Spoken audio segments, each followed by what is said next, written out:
അപ്പോൾ ഭാഗ്യം തെളിയാണ്.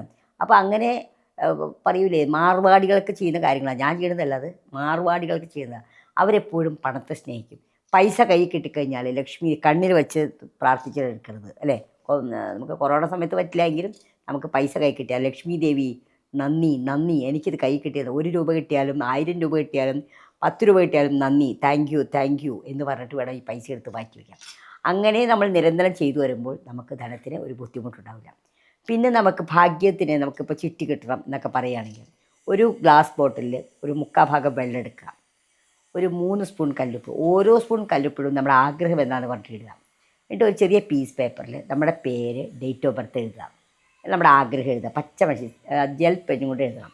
ഏത് ശേഷം മടക്കി അതിലിട്ട് വയ്ക്കുക. 3 ദിവസം തുടർച്ചയായിട്ട് ഇടുക. എന്താഗ്രഹമായാലും അത് 4ാമത്തെ ദിവസത്തെങ്കിലും ഇട്ട് വയ്ക്കുക.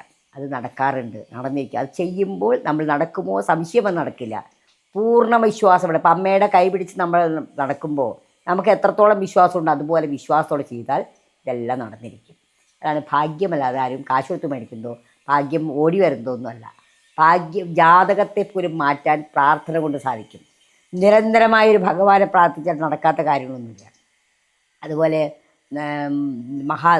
ലളിതാംബികയുടെ ലെഫ്റ്റനൻറ്റ് കമാൻഡറാണ് വാരാഹി ദേവി.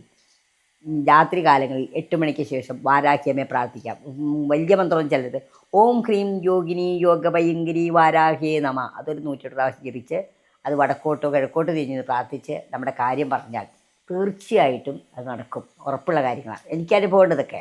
അപ്പോൾ അങ്ങനെ നമ്മൾ പിന്നെ പഞ്ചമിക്ക് വാരാഹി പൂജ ചെയ്യാം. വെള്ളിയാഴ്ച ദിവസങ്ങളിൽ എന്തായാലും ലക്ഷ്മി പൂജ ചെയ്യുക, ഉപ്പ് ദീപം കത്തിക്കുക, നെയ്വിളക്ക് കത്തിക്കുക, എന്നിട്ട് പ്രാർത്ഥിക്കുക, ദേവിയോട് പ്രാർത്ഥിക്കുക. പിന്നെ അതുപോലെ ഞായറാഴ്ച തിങ്കളാഴ്ച 1-ാം തീയതി ഈ ദിവസങ്ങളിൽ, ഞായർ തിങ്കൾ 1 ഈ ദിവസങ്ങളിൽ നെയ്വിളക്ക് കത്തിച്ച് പ്രാർത്ഥിക്കണം. 5 തിരിയിട്ട് നെയ്വിളക്ക് കത്തിച്ച് പ്രാർത്ഥിക്കണം. ഞായറാഴ്ച എന്ന് പറഞ്ഞാൽ സൂര്യഭഗവാന്റെ ദിവസമാണ്, ആദ്യത്തെ ദിവസമാണ്. തിങ്കളാഴ്ച എന്ന് പറഞ്ഞാൽ ശിവൻ മഹാദേവൻ. അപ്പോൾ ഈ ദിവസങ്ങളിലൊക്കെ, അതുപോലെ വെള്ളിയാഴ്ച ഈ ദിവസങ്ങളിൽ നെയ്യ് ഒഴിച്ച് വിളക്ക് കത്തിച്ചാൽ ഐശ്വര്യം ഉണ്ടാവും. ഇത് 100% ഉറപ്പുള്ള കാര്യങ്ങളാണ്. ഭാഗ്യം വരുന്ന വഴികളാണ് ഇത് പറഞ്ഞതൊക്കെ.